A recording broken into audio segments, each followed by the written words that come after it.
Alright, so thank you all for coming today. Our speech is Quran in the Modern World, and to present it is our speaker, none other than Ustad Ubaydullah Evans. Some of you guys might have remembered him from last year's swim camp.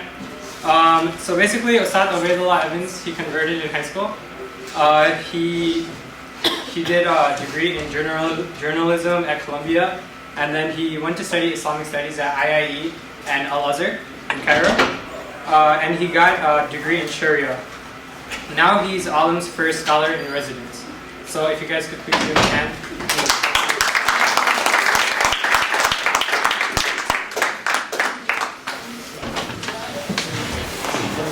Assalamu alaikum. Alhamdulillahi Rabbil Alameen. نحمده ونستعينه ونستغفره ونستهديه ونعوذ بالله من شرور أنفسنا ومن سيئات أعمالنا فمن يهده الله فلا مضل له ومن يضلل فلا هادي له وأشهد أن لا إله إلا الله وحده لا شريك له وأشهد أن محمدا عبده ورسوله أما بعد. Assalamu alaikum. You know, I'm looking and they tell me that it's exam week, so I can always tell how well students are going to do by how red their eyes are. If your eyes are really red, that means you're cramming. That means that you're not going to do that well. If your eyes are white, though, that means you studied, you've prepared well, and you're probably going to do well in your exams. All right? Now, contrary to what you might believe, because this is a very stressful and a very tense moment, this is actually the best time in your life. I remember, I didn't graduate, by the way. I didn't graduate from Columbia. I was doing a degree in journalism, and I withdrew from school to pursue my degree at Azhar. But I do remember being a student, and it is a grind. You know, it's very, very difficult. But times like this, where you can unplug, you can decompress, you can come in and talk about something meaningful, will actually give you the ability to return to your studies refreshed. So this will not be time wasted, inshallah. I also want to, before I start, thank, how much time do I have? An hour. Okay. Some people look at their watches, yeah, 1 hour. They remember me from last time, how long-winded I was. But what can I say? You guys tried to burn me up. Last time I came here, man, I started to give a talk, and I wanted to make it all about Ibrahim alayhi salam and how they were going to cast him into a fire. Because when I started talking, you guys had a huge fire behind me, sparks shooting off the flyer. I'm worried about my pants. But I also want to thank Hafsa Sadiqi, who put this event together and extended a very gracious invitation to me, and Fahad, who's been doing a fantastic job of hosting me, walking me around, giving me an authentic slice of Midwestern college life, you know, and I'll let you keep it. I'll let you keep it because it seems really stressful. So I want to thank them. The topic that I was given was Quran in the modern world. Quran in the modern world. And before we talk about that, I want you to go with me and to consider a hadith. Does everyone know what a hadith is? The tradition of the Prophet Muhammad sallallahu alaihi wasallam. And by the way, anything I say that you don't understand, be it in English or Arabic, it is totally okay to stop me right there and ask me to translate. There was one convert to Islam that told me, I thought sallallahu alaihi wasallam was the Prophet's last name. Because no one had ever told him. And you get Muslims who speak in this crazy mixture of Arabic and English. You know, they can't bring forth one kitab with any dalil about the rububiyyah of the Rabb al-Alameen. That's all I'm saying. So I said, you know what I'm saying? Right? So we're not doing that. So sometimes I have a tendency to just flip Arabic words around. If you don't understand, stop me. But there's a hadith of the Prophet sallallahu alaihi wasallam in which he's seated with his companions, and they're seated outside of Medina. Now it's very significant in thinking about this hadith to bear in mind that this is a small town. Many people say that Masjid al-Nabawi, the Prophet's mosque now, is actually bigger than the entire city of Medina used to be. So in a small town, It's actually regular for everyone to know everyone else. See, I live in Chicago. I live in the big city. It's normal to see people you don't know. You don't expect to see people that you know. But when you live in a small town, let me tell you, I visited my relatives down south. You can't do nothing because everybody knows everybody. Somebody's gonna say, "Yeah, I saw your grandson down there at the pool hall. Looked like he was gambling." "Yeah, I saw it. Maybe you don't know about your daughter's new boyfriend. But I saw her down at the movies with that guy." You can't do nothing. So in a small town, everybody knows everybody. So as they're seated, someone walks up. And it was astonishing because they didn't know this person. So of course their first guess was, he must be traveling. We don't know him. We know everybody around here. He must be traveling. But when they looked at his clothes, they noticed that his clothes were strikingly white. And then they looked at his hair. They noticed that his hair was strikingly black. So they're like, wait a minute. He's not traveling because his clothes don't show any of the signs of travel. I was an Arabic student in Yemen. And I don't know if you guys saw the little blurb that's out there about me from Ireland. But from the days of my youth, I love clothes. I love fashion, man. That's just something that I do. So I was a student in Yemen. And for my first day of class, I was like getting fixed up and putting on my blazer, putting on my loafers, and I took one step out of the house. Everybody in the village just started laughing at me. I mean, hysterically. I'm thinking, man, these Ralph Lauren corduroys, man, you kidding me, man? What's funny? Man, John Law, baby, what you laughing at? And they said, man, no, you can't dress like that here. I said, why not? And I just kind of in this kind of fit of indignation, just started strolling down the street. By the time I reached my destination, my beautiful outfit was just covered in dirt. Right? Because this was Hadramaut, Yemen. They didn't even have paved streets yet. They didn't have paved streets yet. So I couldn't go 2 blocks without having my clothing soiled. How could somebody realistically travel and then show up with gleaming garments, with fancy white garments? So then they ascertained, he's not really a traveler either. And they might have been alarmed were it not for the fact that the visitor approached and he said, "Ya Muhammad." He called the Prophet by his first name. And this was something that indicated a very high level of familiarity. Ya Fahad. Right? And also too, they didn't do that. They would say, "Ya Rasulullah, Ya Nabi Allah, O Messenger of God, O Prophet of God." Because, "Ya Muhammad, ma huwa al-Islam?" What is Islam? And the Prophet ﷺ, and also too, I want to take you there with me. We don't do enough of this in our community. Good storytelling. They're sitting so close to each other. The hadith says, رُكْبَتُهُ إِلَى رُكْبَتِهِ. Right? His knee is up against his knee. وَوَضَعَ كَفَّيْهِ عَلَى فَخِذَيْهِ. And the visitor placed the palms of his hand. Fahad saying, "Why are you using me as a dummy? Relax, you're going to be okay." He's looking like, "Dude, you're making me nervous here." He said the visitor placed his hands on the thighs of the Prophet ﷺ. Right? He says, "Ya Muhammad, ma huwa al-Islam?" What is Islam? And the Prophet ﷺ responded with the 5 pillars of Islam. Right? You know them.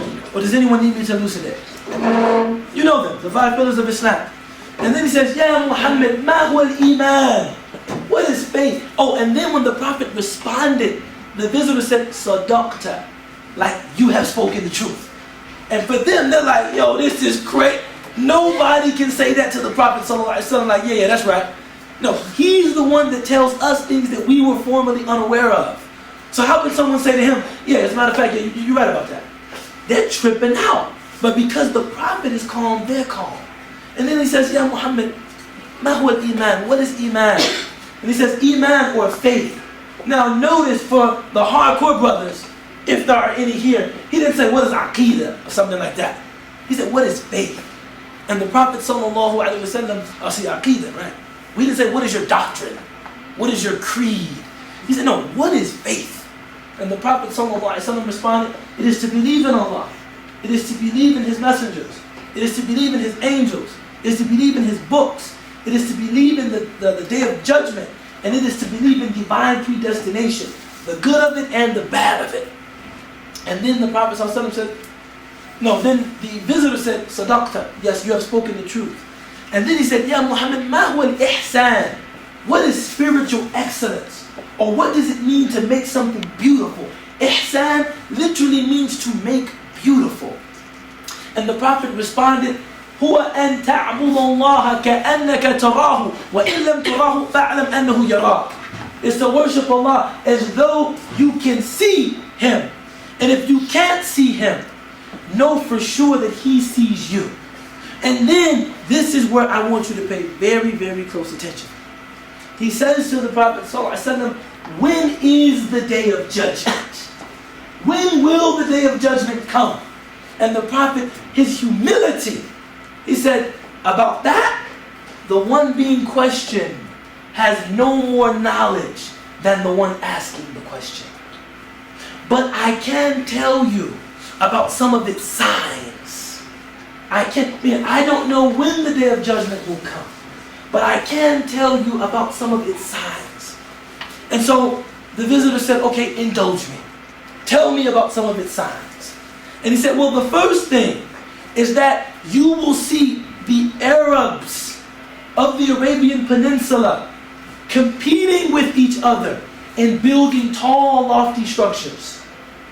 Now you're thinking, why is that even significant? And by the way, they say that 3/4 of the world's cranes that are used for construction are in between Abu Dhabi and Dubai right now.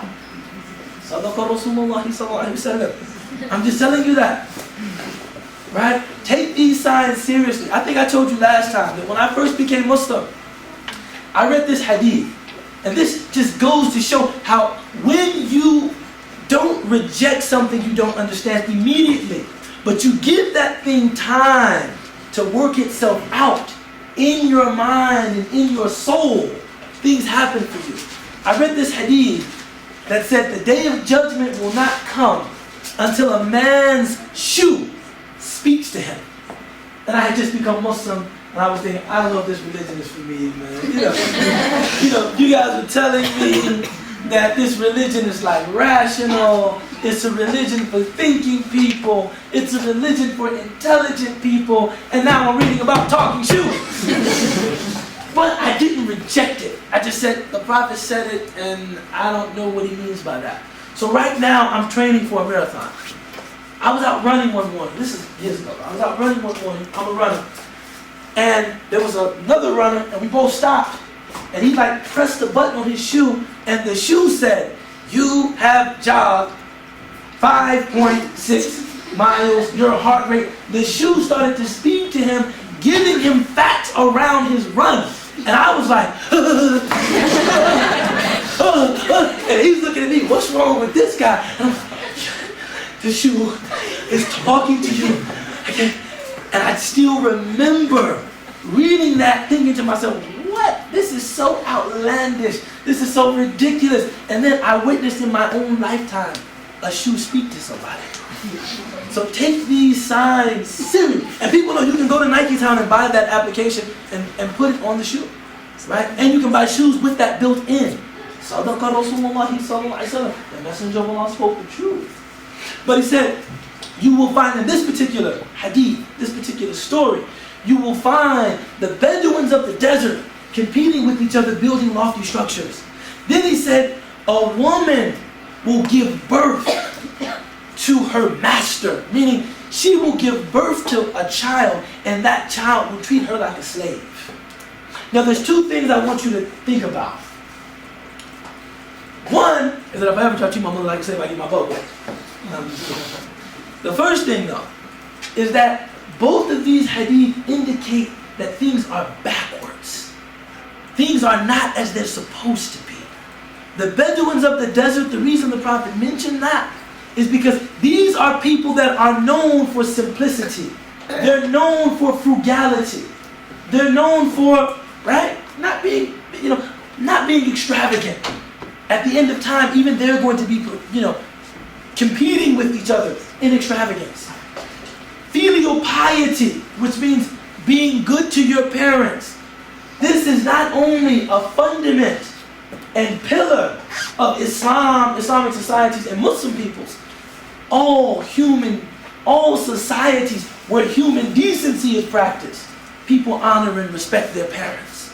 But instead of serving the parent, in this case the parent will be serving the child. And that's really where we are now. We're in a situation, I'm not saying we're at the end of time, because I don't have the right to say that. I don't know that for sure. But I do believe that we are in a time in which things are mismatched. Things are upside down. So the first thing when we think about the modern world, we can't think about this term, modern world, as just, oh, this unmixed blessing. It's great to be in the modern world. So, let me ask you this, and anybody who wants to can respond. What do you mean when you say modern world? Has there ever been anyone who didn't live in the modern world? When a teacher asks a question, everybody's scared. I remember, you could be out on the quad, and someone says to you, "What's your name?" You say, "Fine." I know I'm picking on you, but just relax. You have a teacher, and they're kind of strolling about with that whole redoubtable professor. "What's your name?" Yeah. "Fine." Right? No. What do you mean when you say modern world? Modern world. What's the modern world? Wait a minute. Look, if somebody doesn't give me an answer quickly, I'm going to tell your parents that these $20,000 a year tuitions are going down the drain. Someone give me an answer. What do you mean by modern world? The world that we're living in. But I think it's important. You have that? Modern world? I think it's important that we recognize that modern is one of those words that is very loaded. Modern is a loaded word. Now, as Americans, you don't know how loaded the word modern is, because you take for granted that everything going on in America is modern. But when I lived in Egypt, they tried to, everything was distinguished by being modern. This is modern. And I'm saying this as an Egyptian. I love Egyptians. And as a Muslim, I'm a Muslim. They call it fakh. So relax. Nobody think that I'm picking on Egyptians. I'm a Muslim. They call it fakh. I spent 5 years in Egypt. I got cheated by enough cab drivers. I got screamed at by enough people on the street. I got cut off by enough people on the street to be an honorary Egyptian. So relax. I'm not picking on Egyptians. But I am pointing out that when they use the word modern, they mean it to say, forward, not backwards. We're modern. So I would go and say, I was trying to enroll my daughter for school. And I would say, what exact, pedagogical method are you using here? Modern. Modern. كل حاجة عندنا modern. That's modern. And I realized that modern is one of those loaded terms, right? Because it draws a line. When you say modern, you have modern, and on the other side of the equation is backwards. Just like the word civil, it draws a line. You have the civilized, and of course the uncivilized. But one thing that I want to push to you guys is, although we are in our age, and we're kind of in the modern world, remember, and if you get nothing else out of this lecture, remember that the Quran speaks to the part of you that is perennial. See, there's something about you that you have in common with every human being that has ever lived and will ever live. See, one of the difficulties about studying the human sciences now, when you study, anthropology, sociology, you study history, is that we tend to overemphasize how different people are. Look at how different they were back then. Look at how different we are now. One Christian theologian Reinhold Niebuhr, he's worth reading. He said, all that we have now are improved means to an unimproved end. Meaning, what human beings really want, the questions that you really want answered, these have always been the same. Where did I come from? What am I here for? How am I going to pay back these student loans? The questions you've always wanted to know. Right? These are the questions that Quran seeks to answer.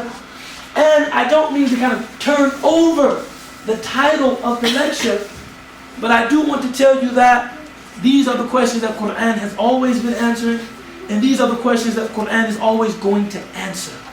Now what I want to look at is the particular way that the Quran does this. Okay? Quran, as you know, is the speech of Allah subhanahu wa ta'ala. It's the speech of God, the glorified and exalted. It was given to the Prophet Muhammad successively from the first day, from the onset of revelation until the end of his life. And although it's set in a context, its principal subject matter is God and human salvation. And those things are eternal. See, people now have a certain sense that something is missing.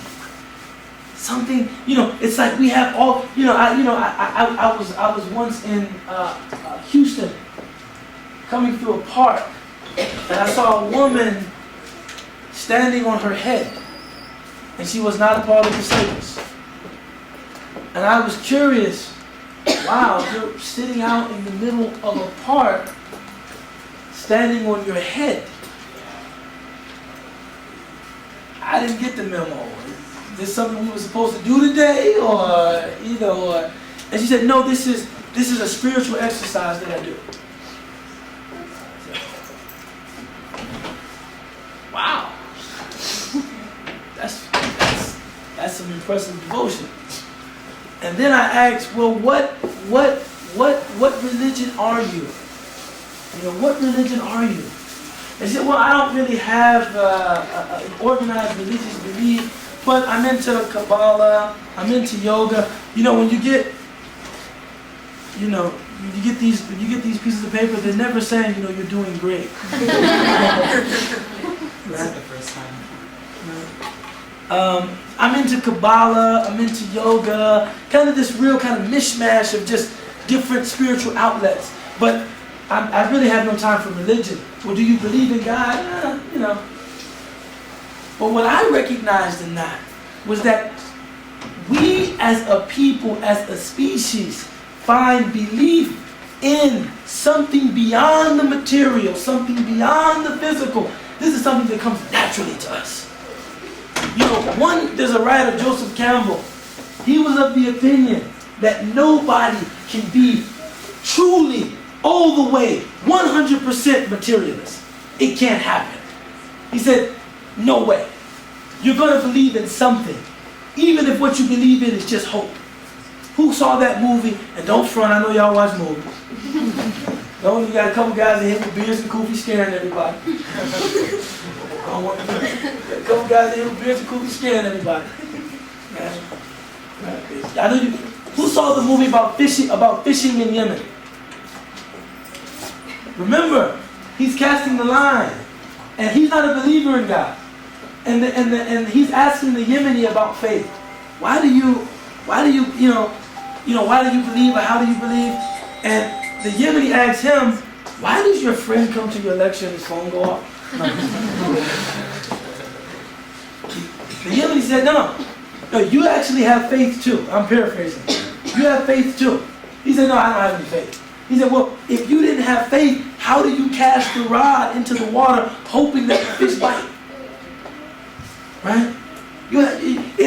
It's impossible to be completely just 100% materialist, positivistic. I just deal with what's at hand. No hope for the future. No, impossible to be like that. Faith is something that comes naturally. Now, what we have is a culture that suppresses faith. It's not okay to just be religious. So that faith is manifesting itself in a number of ways. What the Quran does, and what the Quran says to the modern reader, is that rather than think, and it's nothing wrong, I'm not belittling the practice of standing on your head. I think she was a yogi. I think she was practicing a form of yoga. But rather than sitting on your head, or it still sounded like I was belittling you did that. I really don't mean to do that. But rather than try to develop your own very personal way of accessing that thing that is beyond the material, Quran is saying, look, this is a gift that comes from God. The Quran is always mentioned as coming down, descending, not because it's descending from a physical location, but it's because God, out of His grace, is actually giving people an outline of what their purpose is on this planet, what their purpose is in this life. It isn't something you have to think about. You don't have to do jumping jacks. You don't have to stand on your head. You don't have to break dance. It's a gift. Revelation is a gift. Salvation is a gift. What the Quran offers the modern world is the ability to take it. Is the ability to take that gift. And it's something that comes very naturally. The second thing that I want to point out, and then we'll open the floor because we just really want to have a discussion, is that Quran, it will guide us to three things. And these are particularly relevant for us as moderns, people in the modern period. The first is how we relate to a creator. And that's what I've been talking about. That's what I alluded to earlier. And that وَمَا خَلَقْنَا الْجِنْسَ وَالْجِنَّ إِلَّا لِيَعْبُدُونَ. We have not created jinn or human beings except that they worship me, or for the purpose of their worshiping me. And this is significant because for us, worshiping Allah is something that we do as His divine right. See, as a culture, we're very comfortable with notions of human rights. What are human rights? Come on, man, you guys are too intelligent for this. What are human rights? What are human rights? No, what are they in the abstract? Like the concept of human rights. What does that refer to? Human rights. Rights that humans are naturally born with. They don't have to do anything to attain. Right. Rights that human beings are naturally born with. That they don't have to do anything to attain. That's a human right.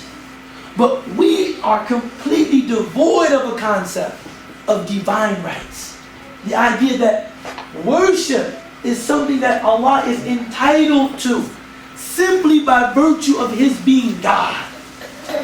So one of the clearest indications of this is that you have words that are okay to use in reference to God, but not okay to use in reference to human beings. So God can be mutakabbir, which literally means arrogant, right? Haughty. Because for Him to do it, that's His rightful station. That's His rightful, meaning it's not really arrogance, because arrogance is when somebody is proud of something they have no right to be proud about. And we as human beings, because everything we have came from Allah, we have no right to be proud or arrogant about anything. I don't care how intelligent you are, how devout you are, how beautiful you are, how stylish you are. It really makes no difference. The inspiration to do all of it came, so you have no right to be arrogant about anything. Nothing. But for God, that is His rightful place.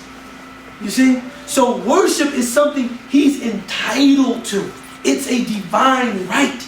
It's not something kind of like, should I worship Allah or not? Well, we'll see what I get on my midterm. If it comes out, if it works out for me, maybe I will. If it doesn't work out, maybe I won't. We worship Allah because He's entitled to worship. And we have to get that straight. We have to work on that. And what we should be developing, and what you will develop through a careful reading of the Quran, is a relationship with Allah. I always say that my reading of the Quran, in terms of how I started relating to my Lord as a modern person, was much better before I met Muslims. Was much better. I started reading the Quran when I was in high school. And I used to read the Quran set to a background of jazz music. I had a friend down the street, his name was Saad, Harshdan, he converted with me. He was big into jazz. And my grandfather was also big into jazz. So when I first started reading the Quran, I was like 14 years old. And I would cut the Quran on and just read the Quran. Now, I didn't know you weren't supposed to do that. Now, and I'm not even talking about music being halal, haram. No, you just don't want to mix the sacred and the profane in that way. Quran is sacred. John Coltrane, not exactly sacred, but special. Take that off, strike that from the record. Might ruin my credibility, right? So I used to do that, and everything the reason why my reading of the Quran was better in terms of cultivating and building a relationship with my Lord was because I was prepared to morally enrich everything I found in the Quran. Meaning, to my mind, God was good. Everything that He commands us to is good. When I met Muslims and I started hearing some of these crazy interpretations, we have to fight the kuffar, we have to kill them, we're going to take the Muslim flag and put it on the White House. I was looking like, then I would read Surah At-Tawbah and I was thinking, whoa. And I had to go back and really research. I had to go back and really begin retracing my steps and saying, I read Surah At-Tawbah before. It didn't make me nervous. It didn't make me uncomfortable. When I was reading Surah At-Tawbah, before meeting Muslims and hearing about all of this crazy stuff, I read that as the people of truth are standing for truth. The people of falsehood that want to extinguish the light of truth are aggressing them, and they have to defend themselves and defend the truth. That's how I understood it. I read Surah At-Tawbah before I came into contact with any Muslims. After I came into contact with Muslims, I was like, I gotta see about this whole perpetual jihad thing. I don't know, but maybe this is true. I don't know if I'm comfortable with this. Right? Building a relationship with the Quran and coming to your own conclusions about the Quran. Who's heard of the book of Hadith, Sahih al-Bukhari? Right? Sahih al-Bukhari. It's the largest collection of authentic traditions from the Prophet Muhammad sallallahu alaihi wasallam. And Imam al-Bukhari, radiallahu anhu, Imam al-Bukhari, may Allah be pleased with him, he arranges his book into chapters. Abwab. The singular is bab. One of the smallest chapters is the chapter of tafsir, the chapter of Quranic interpretation. And most scholars say the wisdom behind that is the Prophet ﷺ didn't want to give us all of the, look, when you read the Quran, this is what you're supposed to find. When you read the Quran, this is what you're supposed to think. No, He wants you to actively engage the Quran and to build a relationship with it. This is why the Quran speaks in what's called ellipsis. Now, I'm testing those $20,000, $25,000 intuitions, man. Most of you guys are in states, you might not be paying that much. But with the housing, it's nearly that much. What is ellipsis? Huh? Dot. Ellipsis is when you say something, but you omit the last part because you want the person you're addressing to come up with the answer. So I'll give you an ellipsis that we use in the hood a lot. Do it one more time. I'm not telling him, do it one more time and there's going to be a problem. Because I want him to come up with that. Yeah, you do it one more time. Now I want him to come up, I do it one more time and there's going to be a problem. The Quran speaks in ellipsis often. Ask them, who created the heavens and the earth? And Allah doesn't come back and say Allah, because Allah wants you to ponder. He wants you to reflect. Who created the heavens and the earth? Right? The Quran is engaging your mind, it's engaging your heart so that you can build a relationship with Allah. And if you don't have a relationship with Allah, there's no amount of scholarship, there's no amount of books, there's no amount of any of that that can put that there. And you'll know whether or not you have a relationship with Allah when you're thrown back on harrowing circumstances, difficult circumstances, things that challenge you. If you have a relationship with Allah, you'll find that. You'll find that. If you don't, you're not going to say, what did my sheikh say? What did my sheikh say? Oh, forget it. No, if you have something, you have something. And if you don't, you don't. If you have something, you have something. And if you don't, you don't. And this is the time where you need to be building a relationship with Allah. And don't worry about what anybody says to you. Don't worry about what anyone says to you. About, oh, you should be doing this, you should be doing that, you should be wearing this, you should be wearing that, you shouldn't be cutting your hair, you should be cutting your hair. Look, build your relationship with the Quran and build your relationship with Allah. Allah knows all of us as individuals. He knows who you are, and He knows who I am. Okay? So that's the first thing. And this will address a lot for us as modern people. Because there's something I want you to reflect upon. Every act of human, I'm looking for a really strong word. Every act of human cruelty, every act of human moral depravity that you see, it first came from a human heart. Remember that. So this idea of straightening out what is with Allah and then straightening out what is inside, it's not merely like some, hunky-dory, I'm straightening out what's with Allah. No, this has real impact, real effect on what you see in the world. When you hear about people doing these crazy things, killing innocent people, I'm thinking about all of these school shootings. What is that revealing about what we've become as a society? These people, many of them mentally ill. So I like to think that they're mentally ill people in other parts of the world. Why aren't they busting into naval yards and shooting up people? Because the mentally ill people in this country are articulating the subconscious of a bloodthirsty, violent nation. Even if they're doing it unconsciously. Where is that coming from? There's something lacking. There's something missing. Something isn't there. Something's being neglected. The first thing we point out, you have to get straight with Allah. You have to get straight with Allah. After we do that, the next thing that the Quran commands, he's good, he's good, he's good, he's good. It doesn't bother me. I have a 7-year-old at home. I can literally read complex poetry, cook, get dressed all at the same time. All while she's yelling at me, daddy, daddy, daddy. It doesn't bother me. The second thing, after we straighten ourselves out with our Lord, with our sustainer, we have to straighten ourselves out with each other. They say 2 things should be pivotal in the life of every Muslim. One is huquq Allah, divine rights, the rights that Allah has over you.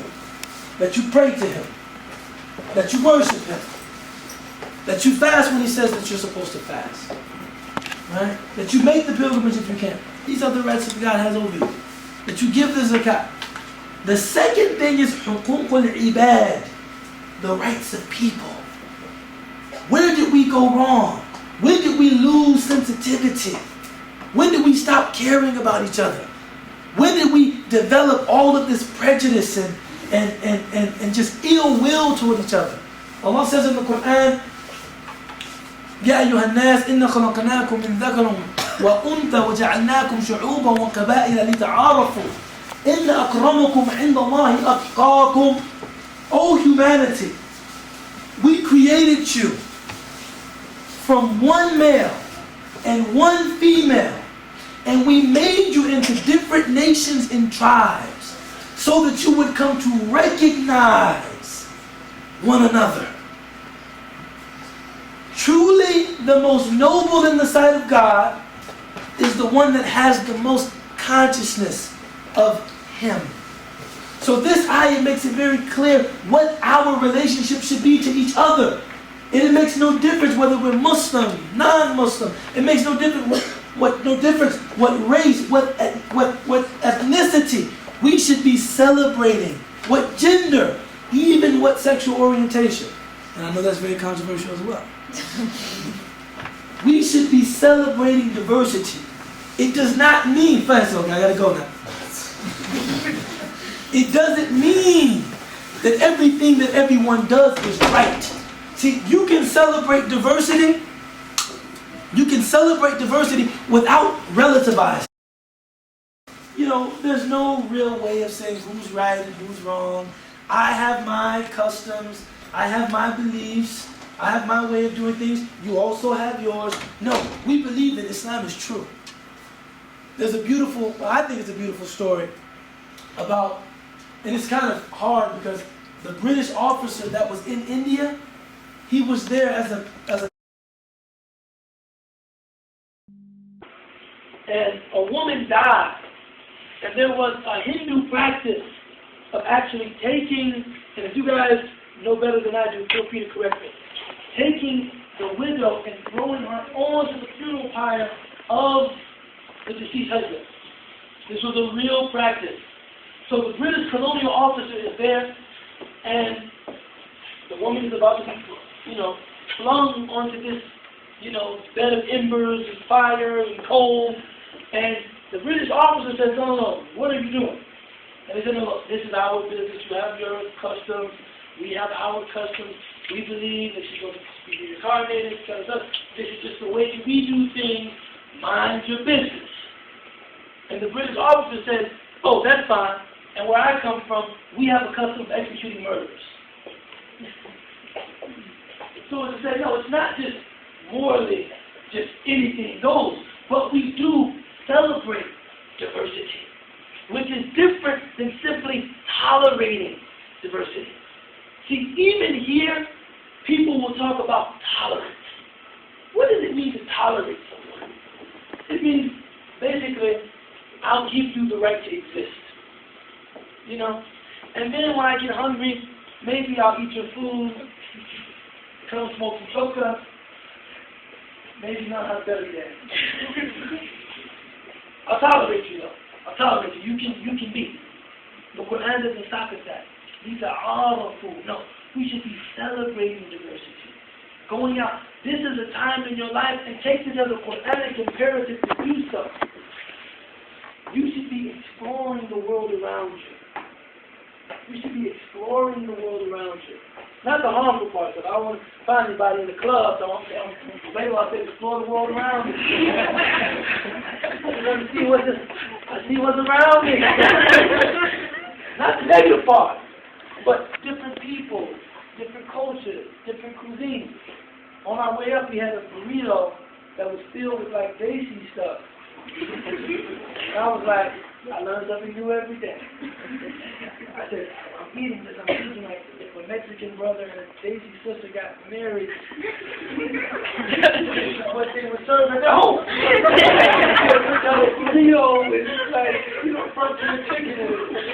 It's crazy. But you should be exploring. You should be exploring.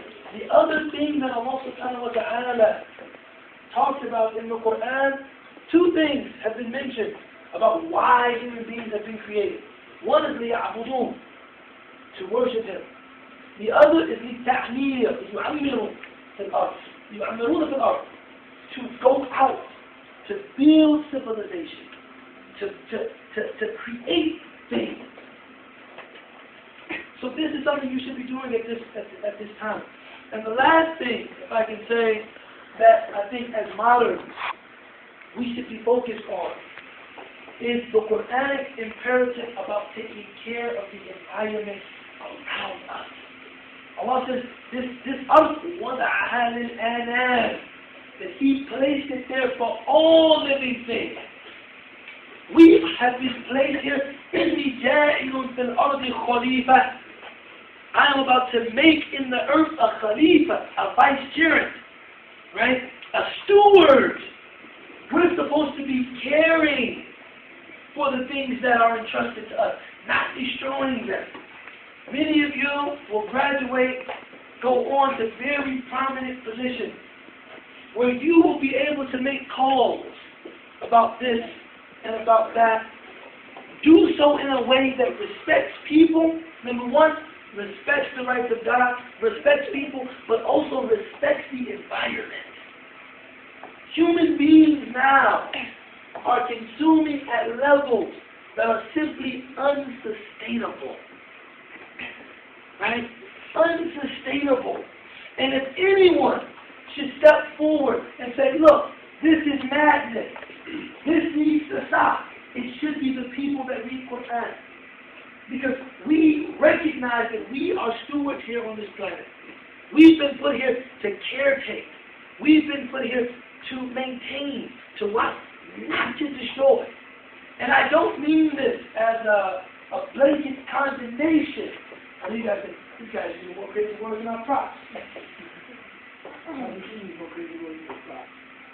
I don't intend that as a blanket condemnation of capitalism. No, I'm not saying that. Nor do I intend it as a blanket condemnation of the market. I don't believe that, even though I live close to the University of Chicago, I don't believe the market has magic forces. That the University of Chicago, it's like hardcore, free for night economics. So it's like the market, everything, market. I don't know. I'm not like that, but I'm not against private industry. I'm not against free enterprise. What I'm against is when people indulge those things in ways that destroy the planet and make it unsafe, unstable, and unsustainable for us to live here. And I think that these are just a few. I want to open the floor. I want to leave time for questions. These are just a few of where this is what I think we should be thinking about as a community, and particularly the learned, and hopefully, I'm praying for you guys, gainfully employed. Right? They say that job market out there is bad, but the risk, it comes from Allah. Don't worry about it. Right? The millions in our community that would be in a position to set the agenda, this is really what I think we should be thinking about. And I'm sorry if the talk was very straightforward, if the talk didn't provide ample Quranic resources in terms of like briefest ayah, but I was only given an hour when we put question and answer. There's a lot in the Quran that I'd like to talk about. I'm definitely open to that, but at this point, I just really wanted to be a voice in the wilderness. Look, this is God, each other, the environment. This is what our reading of the Quran is about. God, each other, the environment. أقول قولي هذا واستغفر الله لي ولكم ولسائر المسلمين وآخر دعوانا أن الحمد لله رب العالمين. That's that question. Comment. Give me a chance to build on such a quickly delivered lecture. Yes.